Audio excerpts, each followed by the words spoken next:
సంవత్సరాల తరబడి వేధిస్తున్న మైగ్రేన్ తలనొప్పికి కేవలం 45 నిమిషాల్లో అత్యాధునిక చికిత్స. ప్రాణ పెయిన్ క్లినిక్.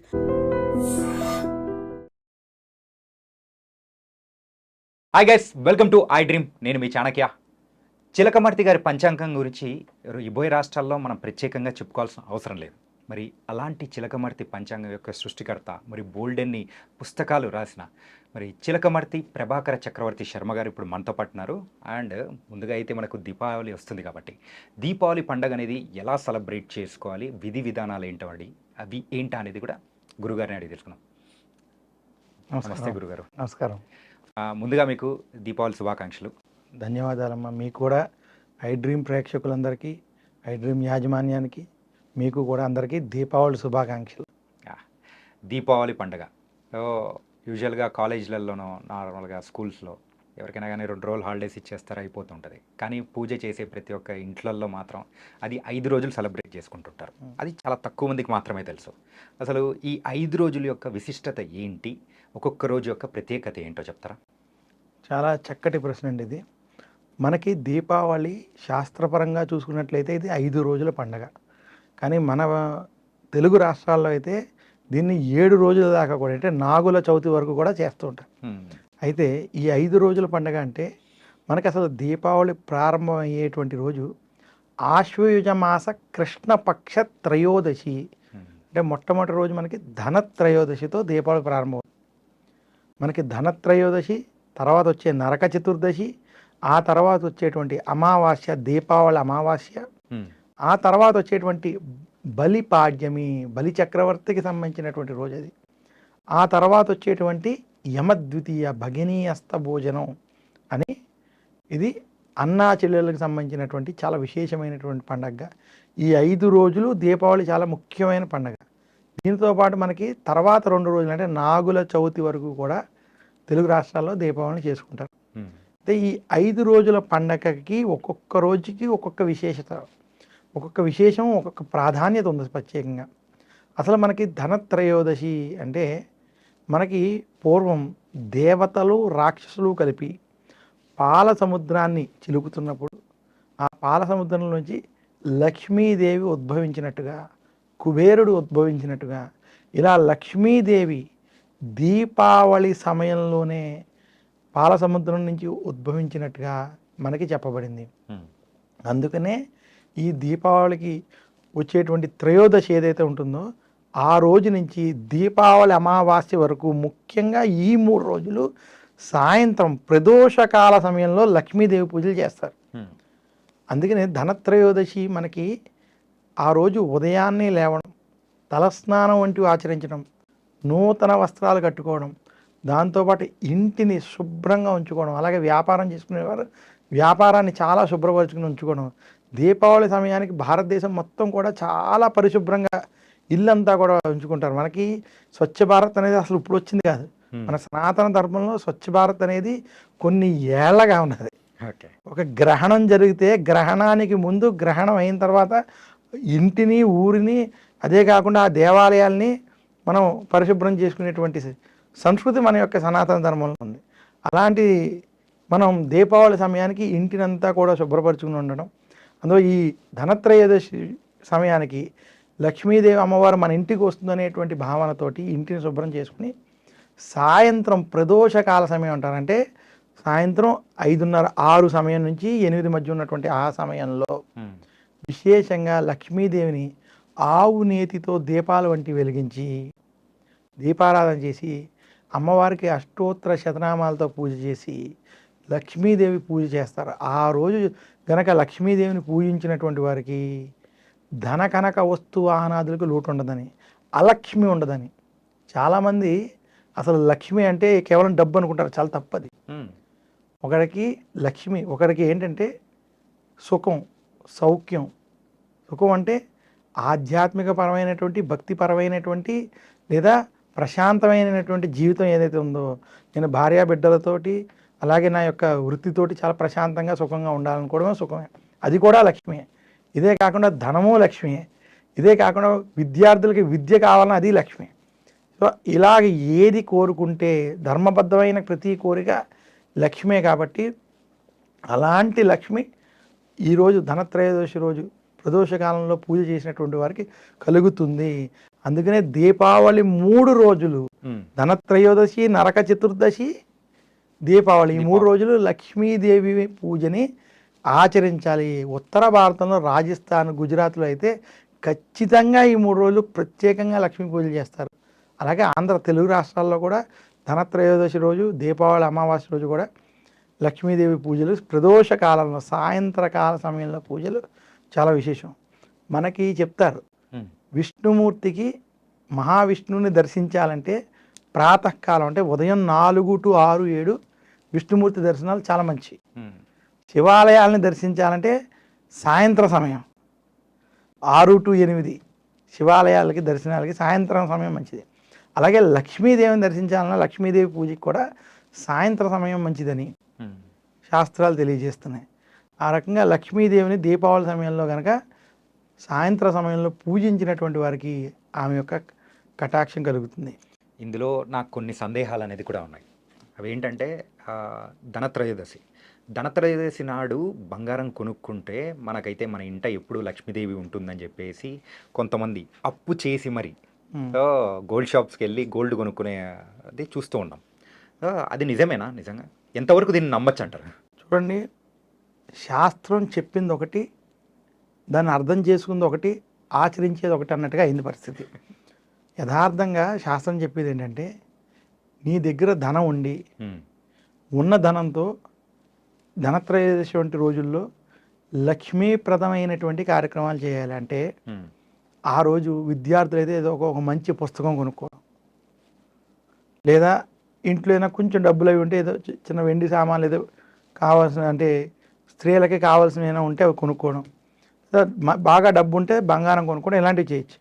కానీ మంగళవారాలు, శుక్రవారాలు ఎలాగైతే మనం అప్పు చేయకూడదు, అప్పు ఇవ్వకూడదో, అక్షయ తృతీయ రోజు కావచ్చు, ధనత్రయోదశి కావచ్చు, లక్ష్మీదేవికి సంబంధించినటువంటి సమయాల్లో క్రెడిట్ కార్డులు వాడో అప్పు చేసో గనక మీరు ఇలాంటివి కొంటే దానివల్ల మంచి కాదు కదా, చెడే జరిగే అవకాశం.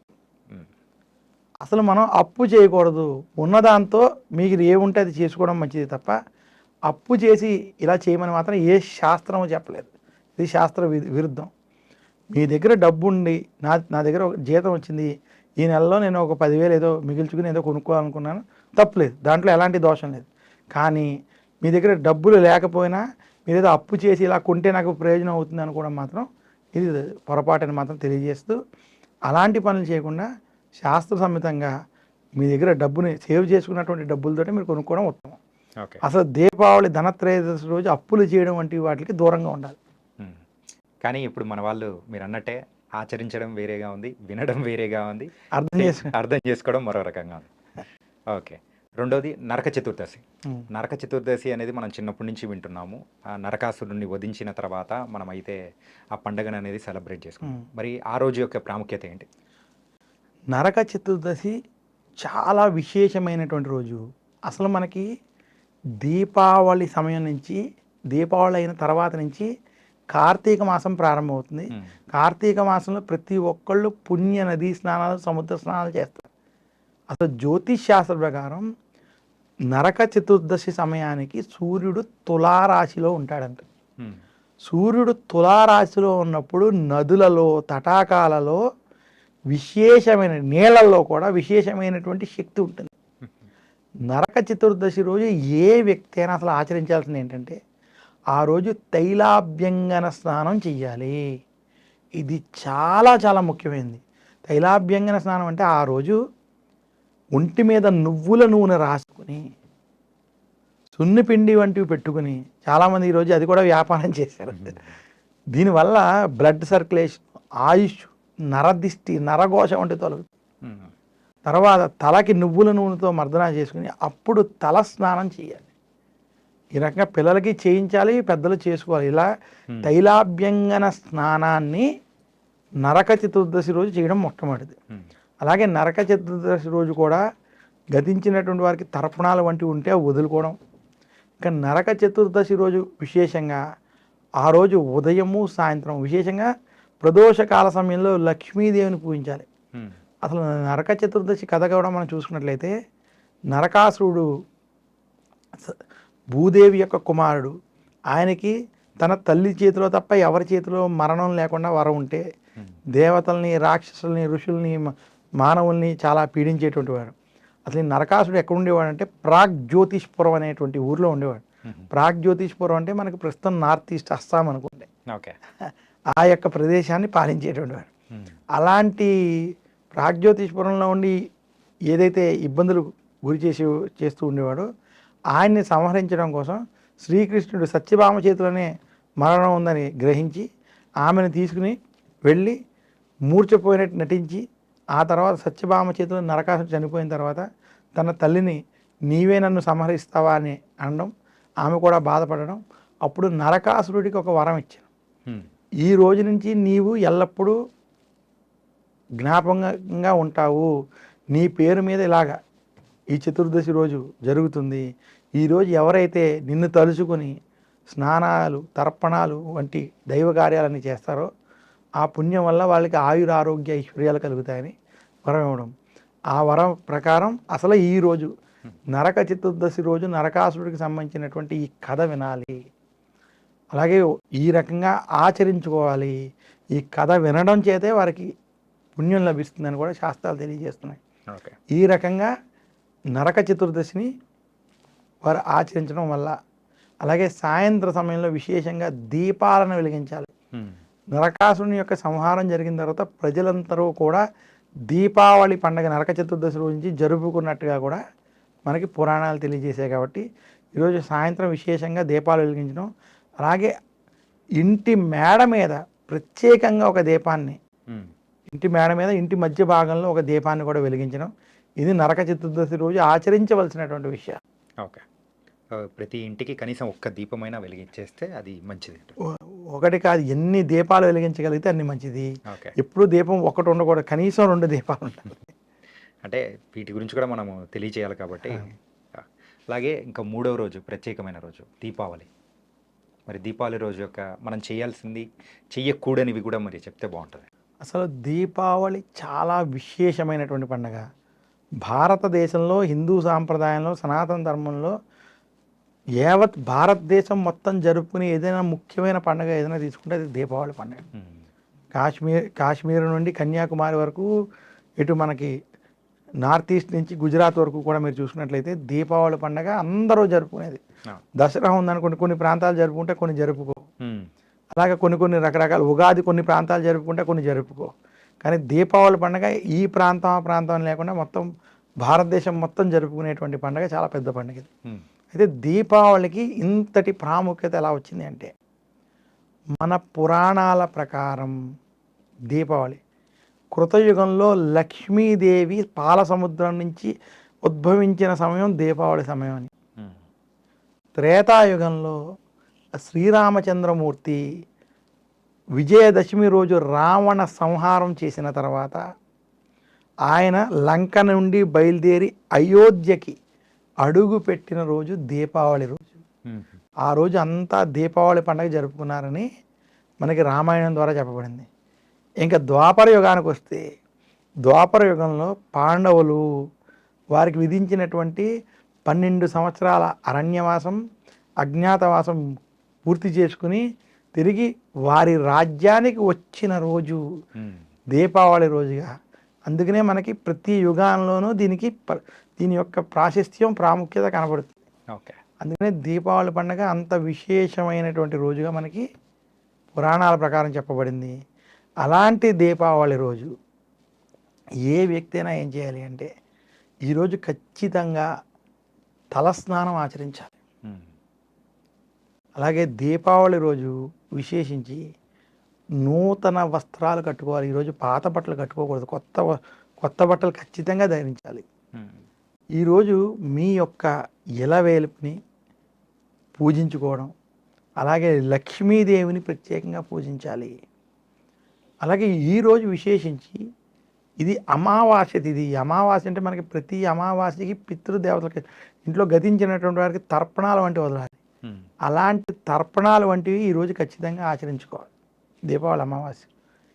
ఇది కాకుండా అసలు దీపావళి పండగ డివిటీ కొట్టడంతో ప్రారంభమవుతుంది. డివిటీ అని మనం తెచ్చుకుని ఆ డివిటీ పట్టుకుని దానికి ఒక గుడ్డ కట్టి దానికి హా, మనం మనము ఆ, ఒక పురకోస్ లాంటిదో. దాన్ని వెలిగించి ఉమ్, ఈ డివిటీని దక్షిణం దిక్కుగా చూపెడతారు. ఓకే. దక్షిణం దిక్కుగా ఎందుకు చూపెడతారంటే మామూలుగా ప్రతి అమావాస్యకి పితృదేవతలు భూమి మీదకి వస్తారు.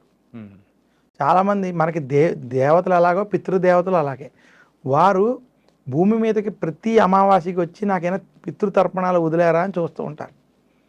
కానీ దీపావళి సమయానికి వారు ఈ భూమి మీదకి ఏదైతే పితృదేవతలు వస్తారో వాళ్ళు వచ్చేటువంటి సమయాన్ని మధ్యాహ్నం 2 గంటల సమయం ఏదైతే ఉన్నదో ఆ సమయంలో అపరాహ్న కాలం అంటారు, ఆ సమయానికి వస్తారు. ఉమ్, కానీ దీపావళి సమయంలో అపరాహ్న కాలానికి వచ్చి సాయంత్రం వరకు కూడా చూస్తారు. ఉమ్, అందుకనే చిన్నపిల్లల చేత వాళ్ళకి డ్యూటీలు కొట్టి దక్షిణం వైపు ఆ డ్యూటీని చూపించడం చేత వారు సంతోషించి నా యొక్క తరాలు ఇంకా నిలిచాయి, వీరు చేసినటువంటి కార్యాల వల్ల నాకు మళ్ళీ మంచి జన్మ లభిస్తుంది, ఆ యొక్క జన్మలో మంచి మార్గంలో నడిచి నేను కూడా ముక్తిని పొందేటువంటి ప్రయత్నం చేసుకుంటాననేటువంటి ఆలోచనతో వారు శాంతిస్తారు.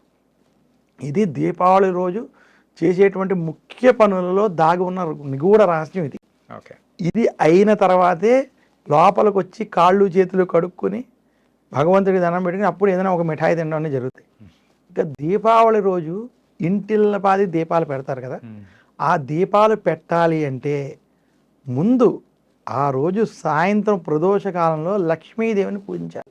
ఉమ్, లక్ష్మీదేవిని పూజించిన తర్వాత లక్ష్మీదేవి వద్ద తులసి కోట వద్ద అలాగే ఇంటి గుమ్మం బయట మీ యొక్క మీరు ఏ పూజా మందిరంలో అక్కడ ఖచ్చితంగా ఆవు నేతితో దీపాలను వెలిగించాలి.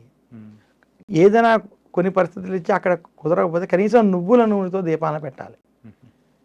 ఇది అయిన తర్వాత మిగతా చోట్ల మీకు లభ్యమైనటువంటి ఈ రోజుల్లో దీపాలకు సంబంధించినటువంటి ఏ నూనెలు కొబ్బరి నూనెలు లాంటివి ఏమున్నా వాటితో మిగతా దీపాలు పెట్టుకోవడంలో దోషం లేదు. కానీ కనీసం ఈ రకంగా ఆవు నేతితో దీపాలను వెలిగించడం వల్ల లక్ష్మీదేవి యొక్క అనుగ్రహం కలుగుతుంది.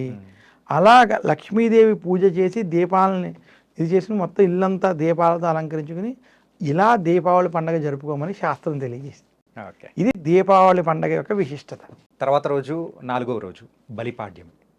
మరి బలిపాడ్యం యొక్క ప్రత్యేకత ఏంటంటారు? అసలు బలిపాడ్యమి చాలా ముఖ్యమైన పండుగల్లో ఒకటి. ఎందుకంటే మన యొక్క భూమిని బలి చక్రవర్తి మహారాజు ఆయన పరిపాలించేటువంటి వాడు. బలి చక్రవర్తి ప్రహ్లాదుడి యొక్క సంతానం, రాక్షస జాతికి సంబంధించినటువంటి రాజు.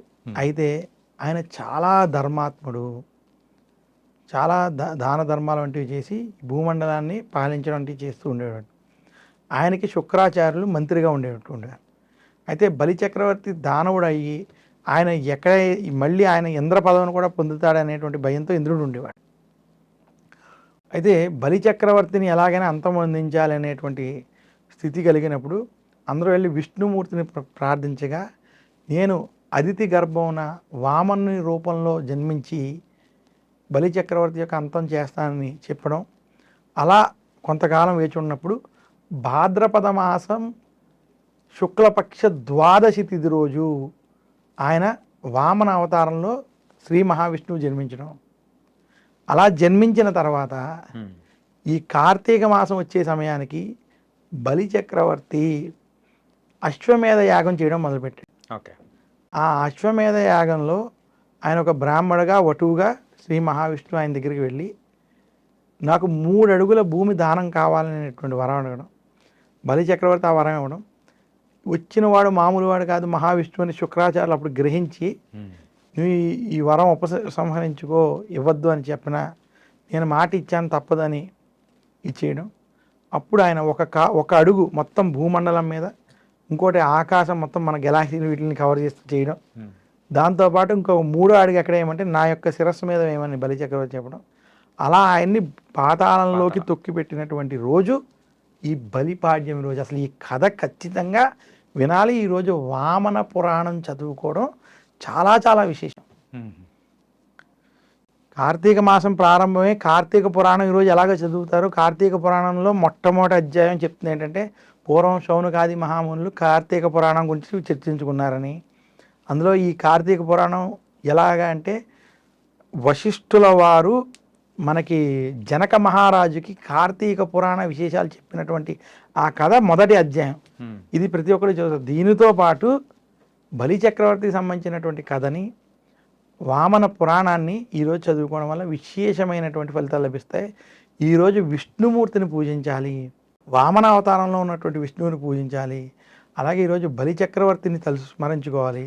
దీపావళి 3 రోజులు బలి చక్రవర్తి భూమిలోంచి బయటకు వచ్చి ఈ యొక్క భూమిని పాలిస్తారని, ఈ యొక్క భూమిని రక్షిస్తారని, అందుకని ఈరోజు ఆయన స్మరించుకుని ఆయనకి నమస్కరించుకోవాలి, ఆయనకి అర్ఘ్యం వంటివి వదలాలనేటువంటివి మన యొక్క పురాణాలు తెలియజేస్తున్నాయి. అంతటి విశేషం ఉన్నటువంటి రోజు ఈ బలిపాడ్యం రోజు. ఓకే, ఇంకా ఆఖరి రోజు 5వ రోజు భగినిహస్త భోజనం అంటారు. మరి ఈ రోజు యొక్క ప్రత్యేకత ఏంటి? ఇది చాలా చాలా విశేషమైన పండగ. దీన్ని భాయిదూజ్ అంటారు. మన తెలుగులో యమద్వితీయ భగినీహస్త భోజనం అంటారు. దీపావళి పండగ అసలు ఈ రోజుతో ముగుస్తుంది. ముఖ్యంగా ఉత్తర భారతంలో ఉన్న అన్నా చెల్లెళ్ళు, అక్కా తమ్ముళ్ళు అందరూ కూడా ఇంటికి పరిగెడతారు ఈరోజు. దీని ప్రత్యేకం ఎందుకు అంటే, మన చాలామందికి రక్షాబంధనం అంటే ఒక అపోహ ఉంది. రక్షాబంధనం అంటేనే కేవలం అన్నా చెల్లెళ్ళు, అక్క తమ్ముళ్ళు పండగ అని. యథార్థంగా రక్షాబంధనం భార్యాభర్తలు కూడా చేసుకునే పండగ. అసలు రక్షాబంధనం మనకి దానికి శ్రావణ మాసంలో వచ్చేటువంటి కథ చూస్తే, ఇంద్రుడు రాక్షసుల చేతిలో ఆయన యుద్ధంలో ఓడిపోవడం, గాయాల పాలవడం, ఇంద్రుడిని ఆ యుద్ధంలో గెలిపించడం కోసం తన భార్య అయినటువంటి ఇంద్రాని రక్షగా ఒక బంధనాన్ని కట్టి, ఆ రక్షాబంధనం ప్రభావం చేత ఇంద్రుడు యుద్ధంలో గెలవడం ఈ రక్షాబంధనంలో జరిగినటువంటి పౌరాణిక కథల్లో అదొక కథ. ఇదే కాకుండా ఇంకొక కథ ఏంటంటే, ద్రౌపది శ్రీకృష్ణుడికి రక్షాబంధనం కట్టిందని కూడా ఆ రకంగా అన్నా చెల్లెలుగా అదొక కథ. ఈ 2 కథల ఆధారంగా కేవలం రక్షాబంధనం అక్కడ కేవలం అన్నా చెల్లెళ్ళు, అక్క తమ్ముళ్ళు అనే కాకుండా అక్కడ భార్యాభర్తలు కూడా రక్షాబంధనం చేసుకోవచ్చు అనేటువంటి సాంప్రదాయం సనాతన ధర్మంలో ఉన్నది. ఓకే, కానీ అన్నా తమ్ముళ్ళు, అక్కా చెల్లెలకి ఏదైనా ప్రత్యేకంగా ముఖ్యమైన పండుగ ఉంటే అది భగినీహస్త భోజనం. ఇది అసలు ఈరోజు విశేషంగా ఏంటంటే, శాస్త్ర ప్రకారం ఇంటిలో అక్క తమ్ముళ్ళని ఇంటికి పిలిచిన, లేదా చెల్లి అన్నగారిని ఇంటికి పిలిచి ఆ రోజు కనుక వారికి భోజనాది కార్యక్రమాలు చేసి వాళ్ళని సంతృప్తి పరిస్తే, ఆ ఇంట్లో ఎవ్వరికీ కూడా, అంటే అన్నదమ్ములు, అక్క చెల్లెళ్ళు ఎవ్వరికీ కూడా ఆపమృత్యు దోషాలు ఉండవు అని శాస్త్రం. దీనికి గల పురాణ కథ ఏంటంటే, మనకి యమధర్మరాజు యొక్క చెల్లి యమున. యమునకి వివాహం అయిన తర్వాత ఎన్నోసార్లు తన అన్నగారిని ఇంటికి రావాలని ప్రార్థించడం, ఆయన అనేక కారణాల వల్ల రాలేకపోవడం. ఒకరోజు కార్తీక మాస శుక్లపక్ష ద్వితీయ రోజు యమున వద్దకి వెళ్ళడం, ఆమె అన్నగారు రావడం చాలా సంతోషించి ఆయనకి అనేక రకాల పిండి వంటలతో మంచి భోజనాన్ని పెట్టి, చాలా ప్రేమతో ఆప్యాయతో భోజనం పెట్టి చూసుకోవడం. అక్కడ సంతుష్టుడైనటువంటి యముడు, నీకు ఏమి వరం కావాలో కోరుకోమనగా, ఈరోజు నువ్వు నా ఇంటికి వచ్చిన రోజు చరిత్రలో నిలిచిపోవాలి. ఈరోజు ఏ అన్నైనా చెల్లి దగ్గరికి వచ్చినా, ఏ తమ్ముడైనా అక్క దగ్గరికి వెళ్ళి భోజనం చేసినా వారికి శుభాలు కలగాలి, వాళ్ళకి మృత్యు దోషాలు తొలగిపోవాలి అనేటువంటి వరం అడగడం. ఆ వరాన్ని ఆయన తదాస్తు అనే వరం ఇవ్వడం. అప్పటి నుంచి ఈ సాంప్రదాయం జరిగింది. ఓకే, ఇందులో కొంచెం నేటి లౌకికంగా కూడా చూసుకున్నట్లయితే, బంధుత్వాలు కలుపుకుని ఉండడం. ఒక స్త్రీకి వివాహమై వేరే ఇంటికి వెళ్ళిపోయినా కూడా ఆమె తిరిగి మళ్ళీ తన యొక్క అన్న దగ్గరకో తమ్ముడి దగ్గరకో వచ్చి అక్కడ ఉండి వారి మధ్య ఆప్యాయతలు పెరగడానికి ఒక అద్భుతమైన అవకాశం ఉన్నటువంటి రోజుగా ఇది చూడాలి. ఇటువంటి నియమాలు సనాతన ధర్మంలో పెట్టడం చేత ఆ కుటుంబాల ఆనందంగా ఉండడం, ఆప్యాయతలు పెరగడం అనేవి కూడా ఇందులో ఉన్నాయి. నిగూఢంగా దాగున్నటువంటి విషయాలు ఇవన్నీ. ఈ రకంగా భగినీహస్త భోజనాన్ని అసలు ఆ రోజు సాయంత్రం సమయంలో వెళ్ళాలి. ముఖ్యంగా ఆ రోజు ఇంటికి వెళ్ళి అక్క చేతి వంట భోజనం అది తిని, అలాగే వాళ్ళని సంతృప్తి పరచాలి. తమ్ముడు కూడా వాళ్ళకి ఇష్టమైనటువంటి వస్త్రాలు కావచ్చు, ధనము కావచ్చు, ఏదైనా వారు చేసి వారిని కూడా సంతృప్తిపరిచి ఆనందంగా అక్క చేతి భోజనం అది తిని, అక్క ఆశీస్సులు, అదే అన్నగారైతే చెల్లికి ఆశీర్వచనం అది ఇచ్చి వారు ఆ రకంగా ఈ యొక్క కార్యక్రమాన్ని చేసుకోవాలి. ఇది ఇది 5వ పండగ. ఇలా ఈ 5 పండగలు కలిపి మనకి దీపావళి పండగగా చెప్పబడింది. ఇందులో ఏంటంటే మన దగ్గర ఎందుకు ఎక్కువగా ఈ భగినిహస్తి భోజనం అనేది కూడా ప్రాముఖ్యత లేకుండా ఉండింది? దీనికి గల కారణాలు ఏమని అనుకోవచ్చు? లేదు, మన దగ్గర ఎలాగైతే మన దగ్గర అన్ని పండగలు ప్రాముఖ్యతగానే ఉన్నాయి.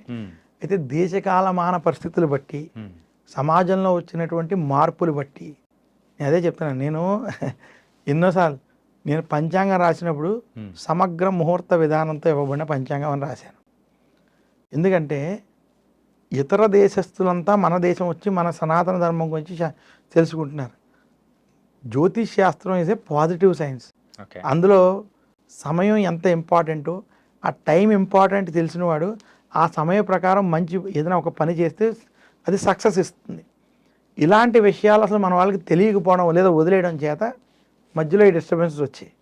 ఇదే విధంగా మన శాస్త్రంలో ఉన్నటువంటి మంచి విషయాలు ఆధునిక సమాజంలో కొంత వారు ఉన్నటువంటి వారు చదువుకునే విధానం అన్నీ ఇంగ్లీష్ చదువులు కావడం, మన ఒకప్పుడు మనం చదువుకునే చదువుల్లో కూడా నిత్యం మహాభారతం, భగవద్గీత, భారతం వంటివి కూడా, రామాయణం వంటివి ఉండేవి.